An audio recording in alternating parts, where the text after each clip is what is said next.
So guys काफी अच्छी तेजी रही आज मार्केट में। अगर आप देखो मार्केट में बैंक निफ्टी ऑलमोस्ट 2% अप है, निफ्टी ऑलमोस्ट 2% अप है। बट अगला सवाल हमारा ये है कि क्या ये रैली कंटिन्यू रह पाएगी, क्योंकि ऐसी रैली तो हमने पहले भी देखी है। अगर मैं आपको दिखाऊं रिसेंटली, अगर मैं डेली चार्ट पे जाता हूँ आपके, और अगर इसको हम यहाँ पे साइड करें तो ऐसी रैली एग्जैक्ट सेम कैंडल तो हमने यहाँ पे भी देखी थी। लेकिन अगले दिन क्या हुआ, अगले दिन मार्केट गैप डाउन हो गया। तो क्या ये रैली सस्टेन होगी या नहीं होगी, या आगे कुछ और मार्केट में लिखा है? क्योंकि कहीं ना कहीं मार्केट में अगर ये तेजी कंटिन्यू रहती है, इसके हिसाब से कल मार्केट को गैप अप ओपन होना चाहिए। लेकिन अगर मैं ग्लोबल मार्केट में एसजीएक्स निफ्टी देख रहा हूँ तो यहाँ पे ऑलमोस्ट 17 पॉइंट फ्लैट के आसपास दिख रहा है। तो कल फिर से क्या एक बार धोखा होगा बायर्स के साथ, या कल मार्केट में कंटिन्यूस रैली दोबारा से आएगी? इस सब बातों के बारे में बात करते हैं। साथ ही सबसे पहले अपना रिव्यू की बात कर लेते हैं बैंक निफ्टी निफ्टी के, देन हम कल के लेवल्स भी निकाल लेंगे, कल किस तरह से हम बाइंग या सेलिंग कर सकते हैं। देखो आज बहुत अच्छा मार्केट था। मैं जानता हूँ काफी लोग ये सोच रहे होंगे कि हम यहाँ बाय करते और यहाँ पर पैसा कमा लेते। कुछ लोगों ने ट्रेड नहीं किया होगा, जिसमें एक मैं भी हूँ। जैसा मैंने आपको टेलीग्राम पे भी अपडेट करा कि मेरा शेड्यूल इतना टाइट था कि मैं मार्केट को देख ही नहीं पाया था। एक ही बार देख पाया मैं बीच में मार्केट में। लेकिन इसका मतलब ये नहीं है कि मार्केट खत्म हो गया है। काफी लोग यहाँ पे इस वजह से लॉस किए होंगे कहीं ना कहीं, जब भी बीच में कोई रेड कैंडल बन रही होगी तो वो एकदम पुट लेने के लिए चले गए होंगे। तो कई बार किसी किसी ना किसी दिन ऐसा होगा कि आपका ट्रेंडिंग दिन आएगा, और इस ट्रेंडिंग दिन में आपको ट्रेंड के साथ बैठना होता है रेदर देन ट्रेंड के अगेंस्ट जाना। बट ये आप आइडेंटिफाई कैसे करोगे कि ये ट्रेंडिंग डे होगा या नहीं होगा? ये आप आइडेंटिफाई किसी भी तरीके से नहीं कर सकते। ये आप अपने एक्सपीरियंस के बेस पे, प्रायर चार्ट के बेस पे आप आइडेंटिफाई कर सकते हो। काफी लोग आते हैं, मैं देखता हूँ कि वीडियो के बाद कि हमने ये बोला था कि आज मार्केट ट्रेंडिंग रहेगा। मैं भी बोल रहा था कि तेज होगा, लेकिन मैंने ये नहीं बोला था कि ट्रेंडिंग रहेगा, क्योंकि मुझे पता है कि ट्रेंडिंग कभी भी सीधा नहीं रहेगा। वो बीच बीच में हिकअप आएंगे ही आएंगे, और उस हिकअप में जरूरी नहीं कि हर बंदा बैठ पाए। ठीक है, तो हम बात करते हैं पहले अपने रिव्यू की। सबसे पहले बैंक निफ्टी की बात करते हैं। क्या बात करी थी हमने कल? हमने साफ बात करी थी कि हम बाय कहाँ करेंगे। बाय करेंगे हम 34,900 के ऊपर, और कोई एग्रेसिव है तो मैंने उसको बोला था 34,780 के ऊपर भी बाय कर सकता है। लेकिन कोई सेफ ट्रेडर है तो वो 34,900 के ऊपर बाय करे। और मेरे बाय करने का तरीका मैंने एक वीडियो बनाया हुआ है, how to trade my levels, उसको आप जरूर देखना। यहाँ पे पहले 5 मिनट वैसे मैं अवॉइड करवाता हूँ। पहले 5 मिनट में क्लोजिंग जरूर आई इसके ऊपर, लेकिन इसके हाई ब्रेक होने पे हमारी एंट्री एक्टिवेट होगी। दूसरा, इसके बाद नीचे आया, दूसरा क्लोजिंग यहाँ पे आया। अगर आप देखो दूसरी क्लोजिंग इस कैंडल ने दी, लेकिन इस कैंडल का भी हाई ब्रेक नहीं हुआ। तो एक्चुअल में आपकी एंट्री कहाँ एक्टिवेट हुई? एक्चुअल में एंट्री एक्टिवेट हुई यहाँ पे। मैंने आपको उस level how to trade my levels में दो तरीके बताए हुए हैं। या तो आप क्रॉस करने पे ही कर लो उसका लो लगा के, तब भी आप करते हैं तब भी आपको फायदा होता है, तो आपको थोड़ा टाइम लगता। अब यहाँ पे जिसने एंट्री ली होगी तो उसके जल्दी जल्दी दोनों टारगेट आ गए होंगे। टारगेट क्या थे? 35,050 तक का पहला टारगेट था, और 35,100 यहाँ तक का मैंने मैक्सिमम टारगेट दिया था। इसके बाद सारा जो भी बैठा उसके लिए पूरा बोनस है। बहुत अच्छा मूव मिला मार्केट में 250 पॉइंट का, लेकिन काफी थोड़ा रुक रुक के आया मूव। तो काफी लोग इसमें निकल भी गए होंगे, काफी लोगों ने पैसा नहीं कमाया होगा। और मार्केट आज भी है, कल भी है, आप हमेशा पैसा कमाओगे। अगर मैं आपको अपना दिखाऊं तो मैंने भी कोई पैसा आज नहीं कमाया है, और मैंने कोई भी ट्रेड नहीं किया है आज। ठीक है, और मैं ये लगा के बैठा था। मेरी जो स्ट्रेटेजी है सुपर ट्रेंड वाली, जो मैंने अभी फ्राइडे को डाली थी, दोनों पार्ट डाल दिए मैंने उसके। तो यहाँ पे देखो सेलिंग के सेटअप बनता, तो हमें अगर 35,300 निकलता तो हमें यहाँ तक आराम से 150 पॉइंट ये और यहाँ तक का एटलीस्ट हमें टारगेट मिल जाता। और मैंने बताया इस स्ट्रेटेजी पे लंबे ट्रेड मिलते हैं आपको। अब ये कल होने की संभावना बहुत ज्यादा है, मार्केट बहुत नीचे से आ रहा है। तो कल इस इंडिकेटर को जरूर लगा के रखना, pivot point plus super trend को।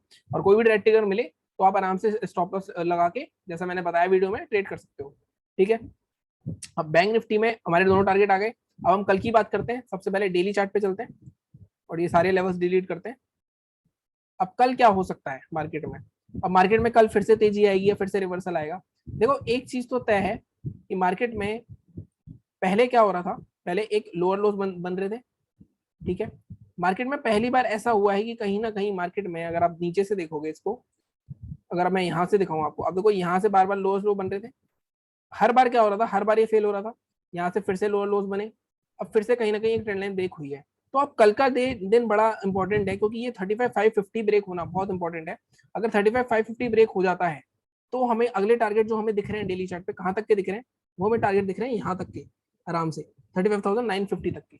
ये टारगेट हमें आराम से मिल सकता है। अभी का है मार्केट 35,358। पहला हार्डल मार्केट के लिए क्या है? पहला हार्डल मार्केट के लिए है इस कैंडल, ये वाला जो जोन है, इस कैंडल का हाई। और इस कैंडल का हाई क्या है? 35,543, मतलब 35,550। तो कल अगर मार्केट फ्लैट ओपन होता है और इसको क्रॉस करता है, जो हमारा आज का हाई है, आज का हाई क्या है हमारा? 35,382। तो हमें आराम से 35,550 तक का टारगेट मिल सकता है। और वहां पे भी सस्टेन करा जैसे आज करा था मार्केट ने 35,000 पे, उसके बाद 35,900 तक का टारगेट मिल सकता है हमें कल भी।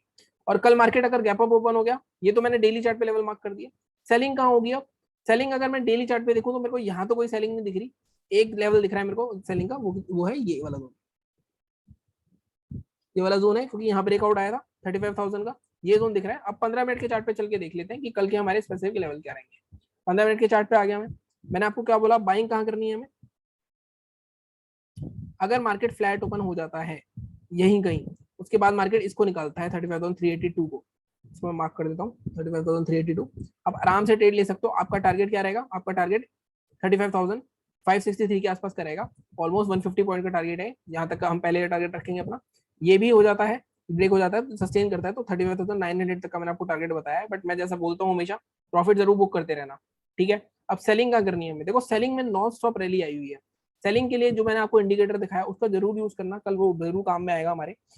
नॉर्मली वैसे सेलिंग अगर हमें करनी होगी तो एक लेवल नहीं दिख रहा है मुझे, ये वाला जोन जो 35,000 के नीचे आएगा मार्केट, 35,496। अगर आप कोई एग्रेसिव बंदा है तो वो कहाँ सेल कर सकता है, उसके लिए सेलिंग का जो कैंडल है, अगर आप जो ये वाली कैंडल जो देख रहे हो, ये जो इनसाइड कैंडल बनी हुई है, इसके नीचे जरूर सेल कर सकते हो आप। इसके नीचे इसका लेवल को मार्क कर देता हूँ मैं, इसका लेवल क्या है 35,050। 35,050 के नीचे 5-10 मिनट मार्केट सस्टेन करेगा तभी मार्केट में कुछ नया फॉल आएगा, अदरवाइज नहीं। 35,050 के नीचे आप सेल कर सकते हो। 34,000 पहला टारगेट हमारा क्या रहेगा, पहला टारगेट हमारा ये रह जाएगा 34,950 के आसपास का। और 34,900 तक रिवर्स करके मार्केट फिर से रिवर्स हो सकता है, यहाँ तक 34,900 तक का टारगेट रखेंगे। लेकिन सेलिंग के लिए क्वांटिटी आप हमेशा थोड़ी छोटी रखना कल, क्योंकि मार्केट का ट्रेंड अप है और आप रिवर्स डायरेक्शन में जा रहे हो। ये बात हो गई फ्लैट की। फ्लैट में भी अगर मार्केट यहाँ से नीचे गिरता गया, आपका ऑलरेडी देखो 350 पॉइंट का मूव हो गया, तब आपको सेल नहीं करना है यहाँ पे बिल्कुल भी, ठीक है। दूसरी चीज, मार्केट अगर गैप डाउन ओपन हो जाता है तब ये सारे बायर्स फंसेंगे, तब आप इमीडिएटली अगर मार्केट 35,050 ब्रेक करता है आप आराम से ट्रेड कर सकते हो, तब आप यहाँ तक के भी टारगेट ले सकते हो, नीचे तक के 34,800 के। अगर मार्केट गैप अप ओपन होता है, अब गैप अप कहाँ ओपन होता है इंपॉर्टेंट होता है, 35,550 के ऊपर ही ओपन हो जाता है, मान लो 600-650, तो वहां पे रेंज बनने देना और एक डिप का वेट करना। 35,550 तक डिप आएगा तो यहाँ हम बाइंग सोचेंगे, सेलिंग नहीं सोचेंगे। सेलिंग हम कहाँ सोच सकते हैं, अगर मार्केट कुछ ज्यादा ही गैप अप ओपन हो गया, वहां कोई 5-10 मिनट में रैंडम नेगेटिव कैंडल बनाई, उसके लो के नीचे शॉर्ट कर सकता है और हमारा 35,550 तक का टारगेट रह सकता है। तो इस तरह से हम मार्केट को कल प्लान करते हैं, बैंक निफ्टी को। अब निफ्टी की भी बात कर लेते हैं। अब निफ्टी में अगर मैं रिव्यू की बात करूं, हमें 16,070 के ऊपर बाय करना था, या फिर हमें 16,250 के ऊपर बाय करना था गैप अप में भी। 16,250 के ऊपर बिल्कुल एंड में आया 250 पे, 300 तक का टारगेट था पहला हमारा, लेकिन ये मैं नहीं मानता कि आप लोगों ने लिया होगा। तो निफ्टी में, निफ्टी थोड़ा स्लो भी था अगर मैं बैंक निफ्टी से कंपेयर की बात करूँ तो। अब ये चीज हो गई, अब हम सीधे अपने लेवल्स पे आ जाते हैं बैंक निफ्टी में, डिलीट करते हैं, डेली चार्ट पे चलते हैं। अब निफ्टी और बैंक निफ्टी में फर्क देखो आपकी, निफ्टी बिल्कुल एग्जैक्ट अपने उसी लेवल के आसपास खड़ा है लास्ट वीक जिस लेवल से मार्केट गिरा था, और ये लेवल क्या था 16,275। सबसे पहले मैं 35,255 मार्क कर देता हूँ।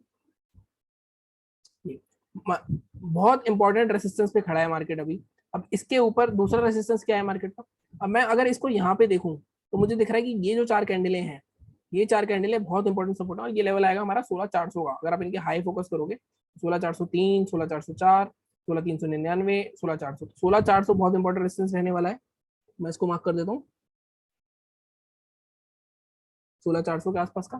तो कल क्या मार्केट 16,400 तक जा सकता है, या मार्केट यहीं से गिरेगा? अगर मार्केट फ्लैट ओपन होकर हाई ब्रेक करता है 16,280 का, 80-85 का, तो मुझे लगता है मार्केट 16,400 तक जा सकता है। लेकिन बीच में एक रेसिस्टेंस और है। अब जब भी ये विक्स होती है ना, तो इनकी बॉडी भी एक रेसिस्टेंस का काम करती है। तो दूसरा रेसिस्टेंस क्या है, अब मैं इनकी बॉडीज वाला रेसिस्टेंस मार्क करता हूँ। इनकी बॉडी देखो, ओपनिंग प्राइस देखो इसका, इसका ओपनिंग 16,318, इसका ओपनिंग प्राइस 16,290। तो कहीं ना कहीं 16,300 के आसपास भी एक जोन रहेगा रेसिस्टेंस का। तो अब यहाँ से हमारा कंक्लूजन क्या निकला, कंक्लूजन ये निकला कि हम बाय कहाँ करेंगे, हम बाय तभी करेंगे जब मार्केट 16,310 के ऊपर थोड़ा सस्टेन करेगा, तब हम बाय करेंगे। हमारा टारगेट 410 तक का रहेगा, 100 पॉइंट हमें मिल जाएंगे, ठीक है। अगर इसी चीज को 15 मिनट के चार्ट पे देख लेते हैं। सेलिंग अभी यहाँ पे कोई दिख नहीं रहा मुझे लेवल, इसके नीचे हो सकती है सेलिंग, लेकिन अभी गैप फिलिंग है, ये बहुत दूर है। तो 15 मिनट के चार्ट पे देख लेते हैं सेलिंग कहाँ कर सकते हैं। ये देखो, अब मार्केट में बाइंग हमारे सिंपल है, 310 के ऊपर बाय, 410 तक का टारगेट। यहाँ पे अगर आप देखोगे ध्यान से, तो मैं आपको यहाँ पे दिखाऊं, 310 के ऊपर मैंने आपको 300 को मार्क करवाया। यहाँ देखो, यहाँ पे एक गैप भी पड़ा हुआ है, तो गैप कहाँ तक आ रहा है, 472 तक। तो कल हो सकता है इस गैप को मार्केट टारगेट करे, तो 413 तक हम टारगेट रखेंगे, और अगर हमें थोड़ा सस्टेन होता है तो ऊपर 470 तक का भी आप टारगेट ले सकते हो। तो ये हमारी बाइंग की बात हो गई। सेलिंग कहाँ करनी है, अब इसमें सेलिंग थोड़ा हमें इजीली मिल जाएगा। आप देखो, ये मार्केट ने डबल बॉटम टाइप का पैटर्न बना रखा है, देखो ये जब टूटेगा यहाँ पे जो लोगों ने बाय किया है तो एक मार्केट में सेल ऑफ आ सकता है। तो इस सेलिंग का लेवल क्या रहेगा हमारा, सेलिंग का लेवल रहेगा ये वाला जोन 16,190। 16,190 के नीचे सेल करेंगे, टारगेट फर्स्ट टारगेट ये जो 5 मिनट का लो है 16,150। अब यहाँ पे जब आएगा ना मार्केट, तो यहाँ पे पहली बार में कभी भी नीचे जाके गैप फिल नहीं करेगा, पहले नीचे जाएगा फिर रिटेस्ट करेगा फिर जाएगा। तो दूसरा हमारा दूसरा तरीका क्या होगा, दूसरा टारगेट क्या होगा, 143 के नीचे सस्टेन करता है, दूसरा टारगेट हमारा गैप फिलिंग तक का रह सकता है 16,066 तक का। लेकिन थोड़ा सा हमें यहाँ पे ध्यान से प्रॉफिट बुक करता चलने लगेगा क्योंकि काफी मार्केट में बाइंग मोमेंटम अप है, तो थोड़ा सा ध्यान से। और दूसरा एक तरह से ट्रेड क्या हो सकता है, मान लो मार्केट अगर गैप डाउन हो गया तो हमें 16,190 के नीचे ट्रेड कर सकते हैं। गैप डाउन के नीचे अगर 16,100 के आसपास ही खुलता है कहीं, तब यहाँ पे थोड़ी रेंज बनेगी, तो यहाँ बाइंग कर सकते हो आप यहाँ, क्योंकि एक बार में मार्केट आपको ट्रैप करेगा, सेलिंग दिखा के, हो सकता है सेलिंग ना करे। और अगर मार्केट 16,050 के आसपास ही खुलेगा गैप डाउन, ऐसे तो उम्मीद कम है, तो यहाँ पे तो बिल्कुल बाइंग ही देखनी है, सेलिंग नहीं करनी बिल्कुल। ठीक है, गैप अप हो गया, अगर गैप अप कहाँ पर 16,310 के ऊपर हुआ, 400 350 360 के आसपास, तो वहां रेंज बनेगी, ऊपर की साइड ब्रेक करेंगे तो हम 450 तक के टारगेट के लिए जा सकते हैं, अदरवाइज हमारे पास कोई भी टारगेट नहीं है। दोस्तों ये थी आज की एनालिसिस। एनालिसिस बहुत ईजी होती है, बस आपको थोड़ा सा कंटिन्यूसली करनी पड़ती है, थोड़ा आपको ध्यान लगाना पड़ता है, थोड़ा आपको लेवल्स को ऑब्जर्व करना पड़ता है, उस हिसाब से आप एनालिसिस कर सकते हो। ये आप रैंडम लेवल से नहीं निकाल सकते। अब आपने एनालिसिस करिए, उसको ट्रेड भी करना पड़ता है अगले में। अगर आपको लाइव मार्केट की अपडेट चाहिए, वैसे तो मैं 31 तक क्योंकि रिटर्न फाइलिंग का मंथ है, थोड़ा सा मैं अपडेट्स कम दे पाऊंगा, बट फिर भी आप टेलीग्राम चैनल ज्वाइन कर लेना, हो सकता है मैं वहाँ पे अपडेट्स करूँ आपको लाइव मार्केट में जो भी ट्रेड्स होते हैं, जैसा मैं पहले करता था। तो चैनल को इसी तरह सपोर्ट करते रहिए, सब्सक्राइब करिए। Thank you so much.